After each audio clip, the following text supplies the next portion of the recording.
In comic books, characters die and are resurrected all the time. Lord knows how many times Aunt May has died in Spider-Man comics. But in movies, it's something else when a character dies and is resurrected. Here are 10 times movie characters have died and come back to life.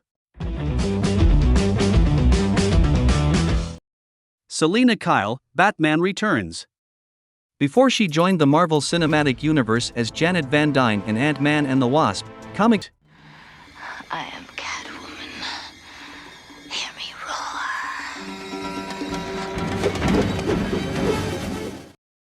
Wesley, the Princess Bride.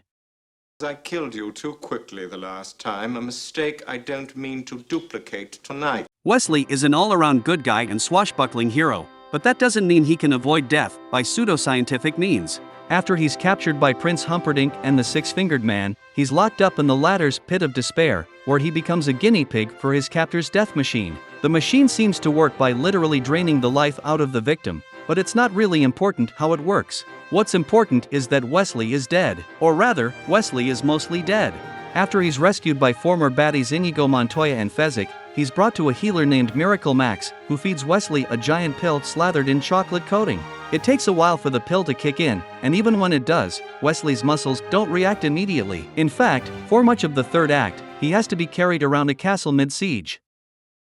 Superman, the DCU. How do you kill a god? That's the question at the heart of Batman v Superman, Dawn of Justice. Throughout the film, Batman sees the last son of Krypton as a menace that needs to be destroyed, so he develops a kryptonite spear and goes on a Superman hunt that ends when the Dark Knight realizes that both of their mothers are named Martha. Crisis averted. Or at least it is until Doomsday, a creature made from the combined DNA of Lex Luthor and General Zod, is released on Metropolis. After a lengthy battle that involves Batman and Wonder Woman, Superman finally takes out Doomsday with the kryptonite spear, but in doing so he also falls victim to the power of the green crystal. Superman is laid to rest in Smallville, and that's that until an alien named Steppenwolf shows up to try and take over the world now that the mother boxes. Alex Murphy, RoboCop. Officer Alex Murphy is one of the best cops on the Detroit police force, but when he's transferred to Metro West, he has no idea what kind of trouble he's in for. His first task on this new beat is to track down Clarence Boddicker and his criminal crew. Murphy and his partner track Boddicker and his boys to a warehouse where Murphy is absolutely riddled with bullets. His body is basically turned to mush, leaving him nothing more than a brain and a carcass. Murphy's remains are collected by Omni Consumer Products and transformed into a part cyborg, part human police officer, or a robot cop if you prefer. Murphy only retains pieces of his humanity, and he's only able to jog his memory once he visits his former home. Unfortunately, he's more robot than man by the end of the film. Lindsey Brigham, The Abyss. In this underwater sci-fi classic, a SEAL team is sent to Deep Core, where they attempt to recover an unidentified submerged object. Deep Core is an experimental drilling platform designed by Lindsey Brigham, and it's run by her ex-husband. After much of the team perishes in an incident, Lindsey and her ex-husband hop in a mini-submarine so they can chase down the crazed leader of the SEAL team. When their submarine drifts into the edge of a trench, Lindsey and her ex decide to swim back to Deep Core, but with only one functional diving suit on the sub, she opts to take a dive sans suit. She goes into hypothermia as Bud delivers her back to the platform before performing CPR and bringing her back to life. And that's why you stay friends with your ex. Count Dracula, Dracula AD 1972. Dracula has returned from the grave time and time again, but it's rare to see him do the whole thing in one movie. In the Hammer horror classic Dracula AD 1972, Christopher Lee's Dracula is snuffed out in 1872 after Van Helsing stabs him through the heart with a wagon wheel. Dracula's remains are collected by one of his followers and buried in the same cemetery as Van Helsing when he passes. 100 years later, a group of groovy London hipsters decide to make their life a little more interesting by carrying out a black magic ritual in an abandoned church that raises Dracula from the grave. After his return, Dracula runs wild around swinging London, gathering up hippie disciples and confounding the bobbies at Scotland Yard until another member of the Van Helsing family manages to throw him into a pit filled with wooden stakes. Bertram Pincus, Ghost Town.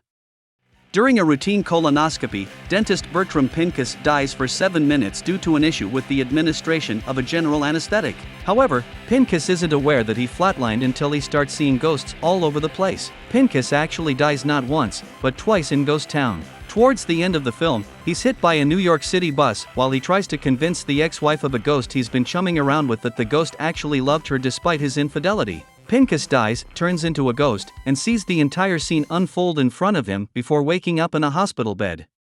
Credence Barebone, Fantastic Beasts franchise. Credence was killed in the first Fantastic Beasts movie when a bunch of American wizards barged in, wands ablazing. His death seemed final because he didn't just get zapped or hit by a curse, he was literally obliterated. He later returned in Fantastic Beasts: The Secrets of Grindelwald to reveal that he survived the attack. The how wasn't deeply explored in the second film, but the book explained that you can't kill an Obscurial when they're in their Obscurus form. The Obscurus can be shattered temporarily, but the person hasn't died. Credence made it through Crimes of Grindelwald and will return in Fantastic Beasts: The Secrets of Dumbledore. The second movie revealed a major secret, hint, it's got something to do with Dumbledore, so we're expecting to see this secret further revealed and explored in the third movie. Credence is slowly becoming more and more important in the film franchise, and we're excited to find out how and why. Harry Hart, the Kingsman franchise.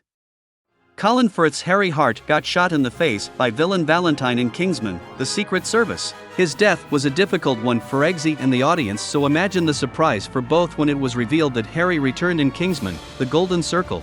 In the sequel, it's revealed that Harry was saved by the Statesman Organization agents Tequila and Ginger using Alpha Gel. The gel repaired the fatal damage to Harry's head, but he retained no memory.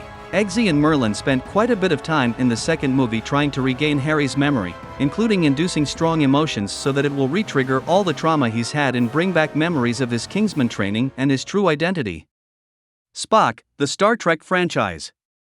How are you going to kill Spock? Quite possibly the most beloved character in the Star Trek franchise, Spock cements his hero status during the finale of The Wrath of Khan when he enters the radiation-soaked warp core to get it back online so the Enterprise can escape the explosion of a terraforming device. He fixes the warp core, but only after he tells his longtime friend, Captain Kirk, that he had to sacrifice himself because the needs of the many outweigh the needs of the few. Spock is packed in a space coffin and shot out into space. In the following film, The Search for Spock, it's revealed that the Vulcan's body landed on a planet that's been revitalized through the Genesis machine, the terraforming thing that almost destroyed the Enterprise in the previous film. But wait, it gets more complicated.